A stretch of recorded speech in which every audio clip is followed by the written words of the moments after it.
네, 8번째 화성 연쇄 살인 사건은 당시 경찰이 엉뚱한 사람을 범인으로 몰아서 억울한 옥살이를 시켰다. 이런 비판을 받고 있는데요.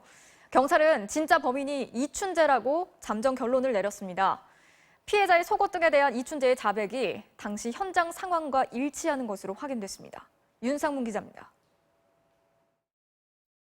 화성 연쇄살인 사건을 수사 중인 경찰이 이춘재를 8번째 사건의 진범으로 잠정 결론지었습니다.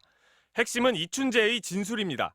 먼저 이춘재는 1988년 여중생 박양을 살해할 당시 속옷을 벗기고 범행한 뒤 옆에 있던 다른 속옷을 다시 입혔다고 진술했습니다. 반면 당시 수사 기록엔 범인으로 잡혔던 윤모 씨가 속옷을 무릎까지 내린 뒤 그대로 입혔다고 말한 것으로 돼 있습니다. 그런데 실제 현장 사진을 보면 피해자는 앞뒤가 뒤집힌 속옷을 입은 채 발견됐습니다. 이 때문에 경찰은 이춘재의 진술이 더 사실에 부합한다고 보고 있습니다. 또 이춘재는 양말을 손에 낀 채 피해자의 목을 졸랐다고 말했습니다.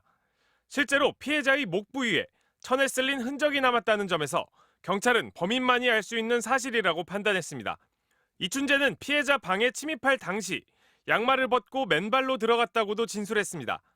역시 과거 피해자의 책상에선 맨발 자국이 발견됐고 경찰은 윤 씨의 족적이 아니라고 결론냈습니다. 경찰은 결국 윤 씨의 과거 경찰 진술은 임의성이 낮다면서 사실상 조작됐을 가능성이 높은 것으로 봤습니다. 지난 13일 법원에 재심을 신청한 윤 씨 측은 당시 경찰의 강압 수사로 허위 자백한 결과라고 주장하고 있습니다.